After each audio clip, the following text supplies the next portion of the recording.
I was born, and I've always considered Boston. Boston. Do you remember much about your childhood? What parts of Boston? What? When you were a child, do you remember Boston? Do you remember Boston when you were a child? Do you have any experiences there you remember? Well, we lived not in Boston proper, in some of the suburbs. Most of them were just tiny little places, and few Jewish people there. Mm-hmm. Which suburbs do you remember?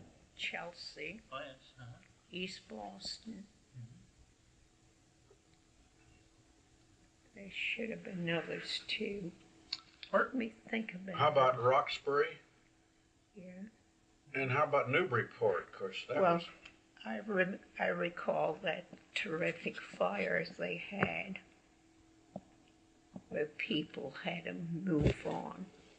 When was the Chelsea fire? Well, now that was... that in 12? Yes, it was 1912. Do you remember it? Well, it was on television recently. They did a special on that, and I recall, yes, it was 1912. And people try to get, I don't know, they try to get, there's a small hill close there, and the people were so frantic they didn't know which way. There were no direction, no one leading them, and it was a state of confusion. What was your family doing that you traveled around, or what was your... Traveled around where? Well, I mean, you went from one suburb to another, did you? Well, because they had there weren't any schools after the fire. It took a long time, and people that didn't want to have their children lose all the schooling perhaps had relatives living in some of the other. And that's how we happened to move around. What was your family name originally? Winnick. Winnick. How do you spell it? W-I-N-I-C-K. Now, was that the original European name, or? I couldn't tell you. I think it's probably was, because that name is I have seen it in other places. I would say that that's probably the original name.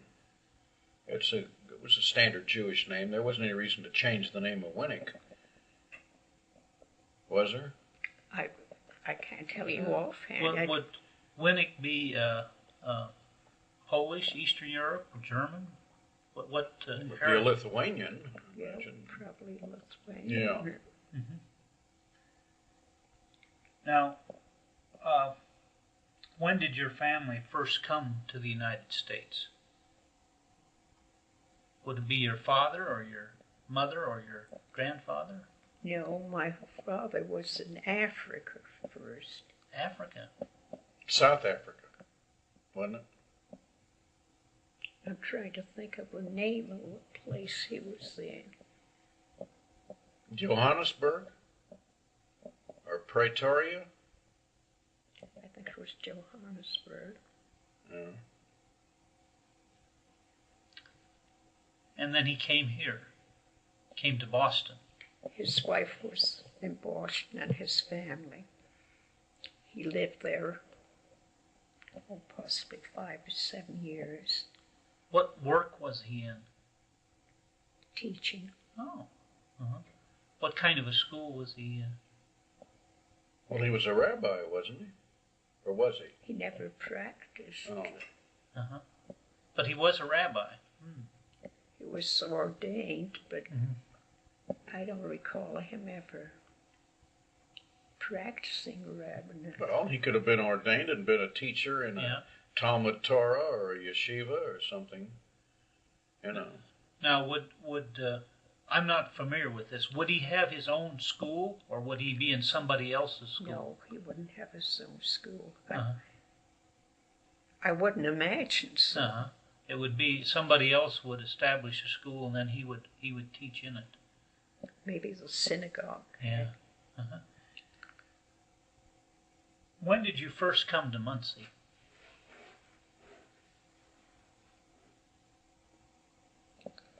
I have to stop and think. Well, you started the business in December of 21 or 22. I think weren't you born in Fort Wayne? I was born in Fort Wayne in 1917. And I remember that I was 3 years old when we came to Muncie, so you must have come here in 1920. I don't think you came here and opened the business right up, did you?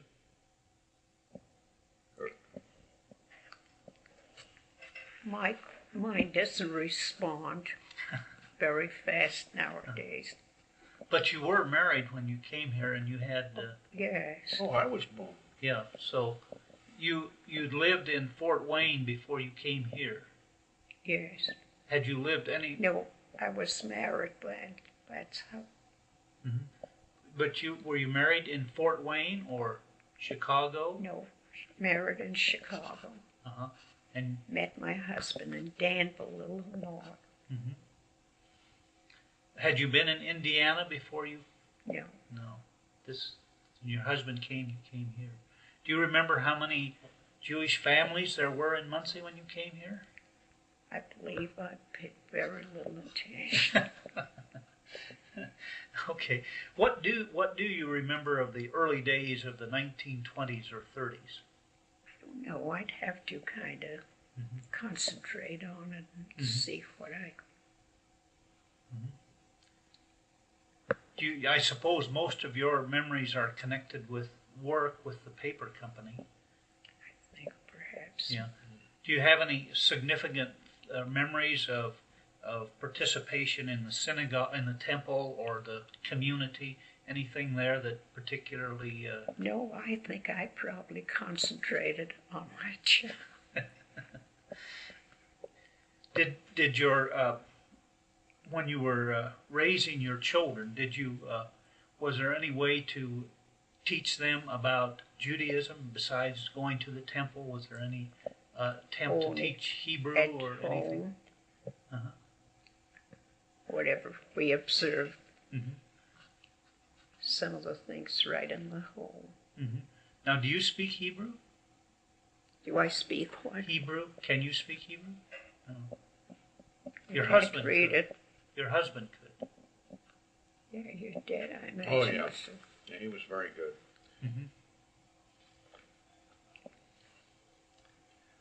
Do you have any consciousness of any anti-Semitism in the period that you were in Muncie? Well, the Ku Klux Klan was very prominent here.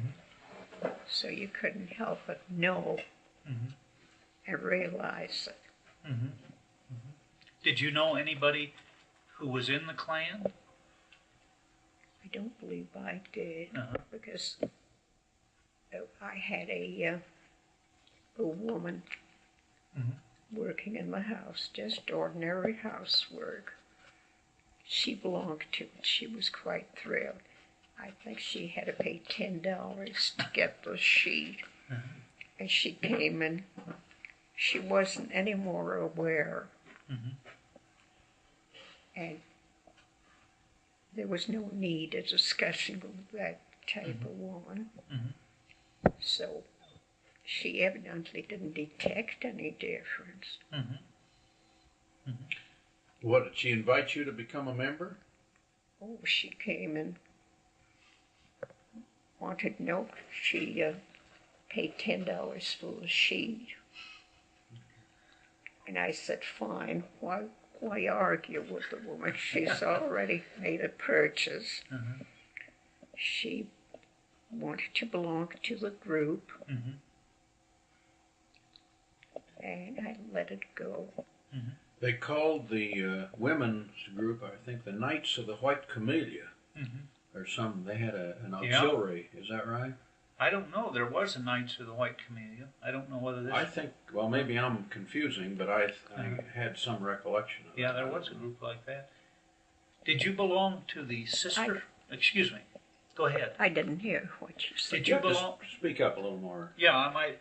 Did you belong to the sisterhood? Oh, I belonged to that. For how long? a lot.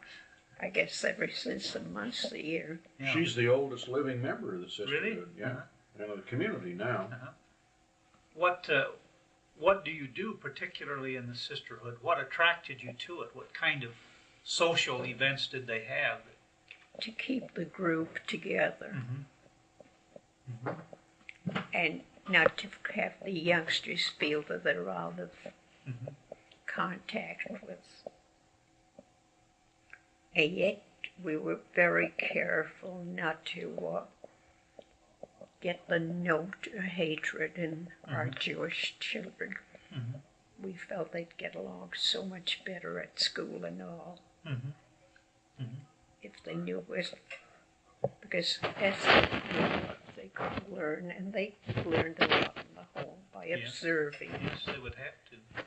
And all. And it would have been unfair to the Jewish children to feel that they're different. Did you make an attempt to celebrate the high holidays and so on? We celebrate. We observed all we could at home quietly without making a lot of fuss about it. And to the children, they were explained what the celebration was about. And they learned it through that way. That's the best way. Did you ever have any feeling about them growing up and marrying other people? That is, was there any idea that you would arrange a marriage for them? No. No. But then in our family in Boston, I had an aunt that had 8 sons. And strictly Orthodox training and all. 2 of the sons married out of the religion. One son waited until his mother passed on and married the nurse they had for the mother. So. Now, your marriage was not arranged? Were there any? No. I visited a cousin of mine in Danville, Illinois. He didn't have any children. My husband at that time was a traveling salesman. And of course he called on all the merchants. I met him at my cousin's. I don't recall whether it was in his store or in his home, but that's where I met him. Well, now, do you recall when you first came to Muncie, were there any arranged marriages? Was there any attempt to do that or not? I couldn't tell you. I got myself a job at a paper company and concentrated on it. And I always belonged to the temple, paid, because the temple was always in need of a little help. So, but we didn't make any, it was done quietly. And we felt a need of a temple here. Well, did you feel any disadvantage about being Jewish in Muncie? Was there any problem? I knew, look, I knew, how can you have the clan right at our doorstep and not realize what goes on? But we had to be careful with the children that we don't get any bitterness in their feeling and feel they're going to fight for their rights. So we handled it. Now, I don't know about the others, but as far as my home, my husband and I, we handled it very carefully. And whatever we told the children were told for the interest of all concerned. Where did your children, did you emphasize going to school to the children? I know Marty went to Harvard, and was that his idea? Was that your idea? Well, I think Jewish people are always Yes. will try to give the best training and advantages to their children. So I think this is part of being Jewish. So you just felt that was natural in your family to emphasize that? But we didn't have to. When they went to school, they had to concentrate on schooling. And naturally, when they came, we had to have some goal. Where are we going? Where do we want to go? And it's quite natural to want the best for the children. Well, what about going into the business? Now, did you feel that you or your husband influenced Marty to want to go into the paper business? Was that his own I don't decision? think Marty was very happy about having to go in commerce. I think he would have much preferred to continue studying, increasing his knowledge of the world we're living in. But then one has to get by. It takes clothes and it takes a lot of things. And so, with a limited amount, my husband was out traveling. And I took the inside. We worked as a good team. You kept the books and handled the paperwork at home. No, not at home. I had this woman that was all excited about joining the Klan. And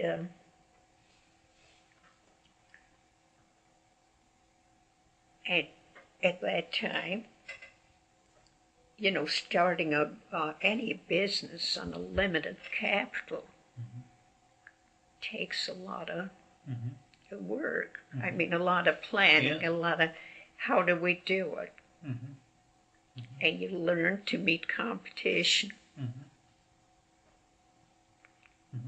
Were you connected with other organizations in Muncie besides the Sisterhood? No, because at that time I had a family at home. I realized how much work there was to do to balance the book, to set in reports and all. What about the Chamber of Commerce? Did the business join the chamber, or was that the Chamber of Commerce? I don't think we belong. Now, I don't know. My husband would be out. He was the outside. I was on the inside, quietly doing a good job. What about your other relatives? Did you have sisters or brothers? I had a sister and a brother. My sister died at 21 years. My brother died. He was married, and he had 2 children. His son is in Texas as a consultant on business. He went to school to Purdue. And he has a daughter who lives in Chicago now. And she has a family. Did they all marry within the Jewish faith, or did they marry outside? That generation has. Now wait, let me. The first one that married out of the religion was one of my aunt's sons. Oh. And he was raised in Boston, strictly Orthodox. He would be your age. His parents. He would be your generation, your age. Let's see, I'm trying to. I think he'd be younger. But he'd be the same general age. Yeah, maybe. He'd be a first cousin. Yeah. Were you conscious in the Jewish community in the 20s and 30s of any distinction between families? These are the better families, these are the poorer families. Was there any kind of differentiation like that? Yes, there always has Sure. been differences. You enjoyed some company better Yeah. than others, Mhm. so you naturally have cliques, Mm-hmm. and that's nothing Jew, you know. You know, that's. But what would be the basis of those? Would it be based on money or I education? don't think probably on education Yeah, and understanding, mutual interests, perhaps. possibly. You did the same kinds of things. Where did you live originally in Muncie? Well, in the house I'm living now was 50 years last February. Mm-hmm.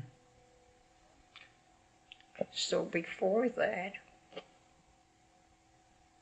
I'm looking back 50 years ago, we must have had an apartment someplace. Mm-hmm. Mm-hmm. And your business was originally down on Walnut Street. Yes. Mm-hmm. Maybe you lived close to that, possibly at the start. Well, I don't believe we had an automobile at that time. No, probably not. So you'd have to want to walk to work, probably, or take the streetcar or something. You would. Probably taken the. I'd have to stop Yeah. and try to. I don't know, but I do know we didn't have an automobile. Mm-hmm. Mm-hmm. Well, were there any other Jewish families living in the neighborhood where you live now? Or No, it's rather a new. You know, Uh-huh. Muncie has been since Muncie got Ball State. Yeah. It has grown quite a bit. Mm-hmm.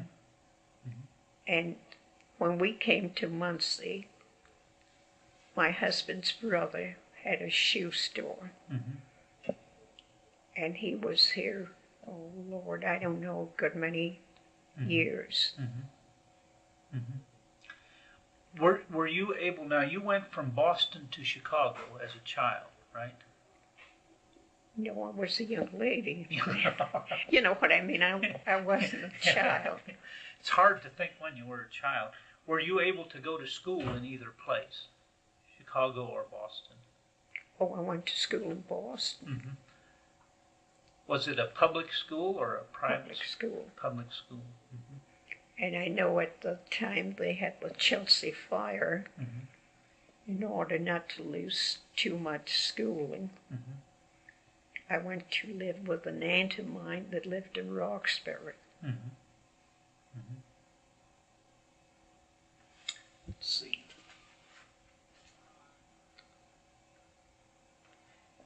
Is there a local Jewish cemetery here?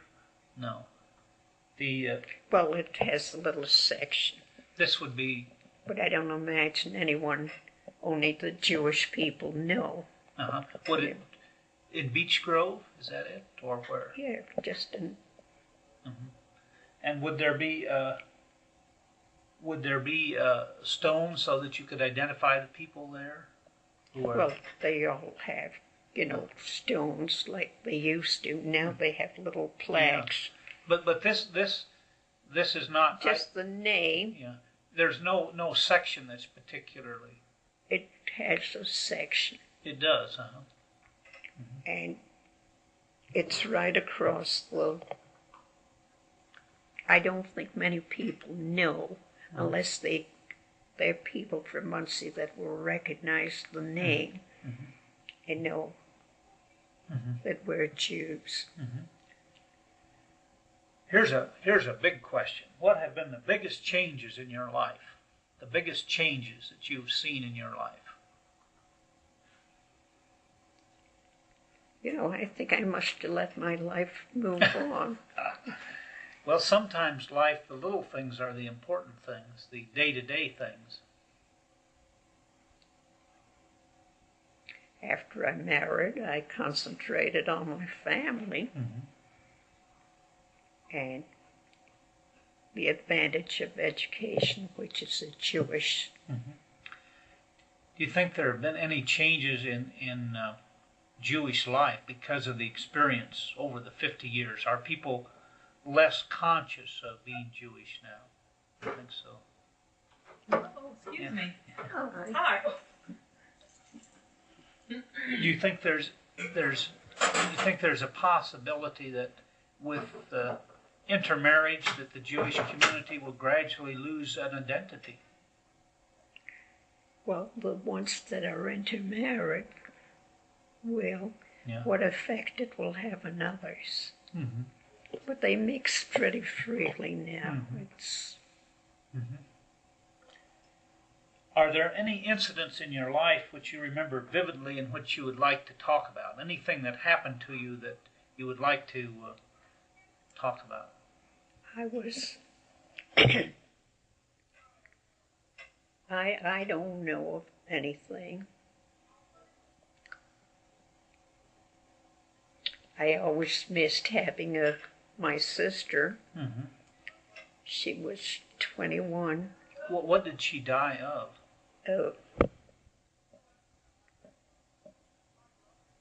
Was tuberculosis Yeah, possibly. prevalent then? Yes, it would be. Particularly in cities where there wasn't much fresh air. Be possible. I believe that's. Yes, I think so. It's not until recently that tuberculosis has been pretty manageable. If you got it, you were likely to die. What about people moving in and out of Muncie, Jewish people moving in and out? Do you think that there were a lot of that? Yes. Mm-hmm. And I'm commencing to think that they're probably right. Mm-hmm. They want to give the children a little more Jewish. That's why they moved. I think a good many of them. Mm-hmm. Come in.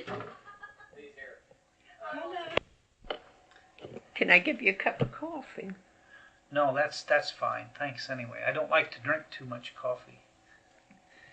Do you recall the families who lived in Muncie, what they did for a living? Were they mostly retail tradesmen? Merchants. Merchants.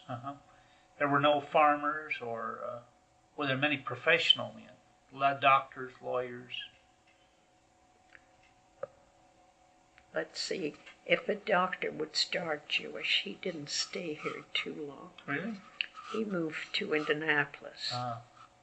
I think that's a pattern of migration. Would that happen to the merchants too if they became very successful? Would they move to Indianapolis or Chicago? No, they might retire. The movement might have been if they feared about their children. Mm-hmm. Mm-hmm. Would there be people who would leave, who left because they were unsuccessful rather than successful? Well, probably if they... You don't know about those. You know, people don't... Marty has said that Walnut Street used to have a lot of retail establishments that were Jewish, but there aren't many left anymore. Well, those were chains. And they belonged to some group. Mm-hmm. Mm-hmm. And so they closed them down or they moved them elsewhere. Well, now you have a larger scale for retail. You have malls that we didn't have. They used to be on Walnut Street, but they're not there anymore. But that has nothing to do with being Jewish. No. The shopper nowadays will go where she can enter a lot of different places for comparison or whatever. Yes, things have changed. Well, do you recall any people in your life in this community or other communities who were Jewish, who held office, who were mayor or councilman or state official or anything in political life? I think that when the Klan started here and became so popular and all, the Jews became very quiet and sort of withdrew. Did you notice anything during the Depression, when times were hard, that would cause people to come to Muncie or leave Muncie? Do you remember any families who had to leave because they couldn't make a living? The Jewish? Well, it would be hard to know. They would keep it very private, I suppose. But there has been movements. Well, I think that's all the questions I have. Thank you very much. This has been very helpful.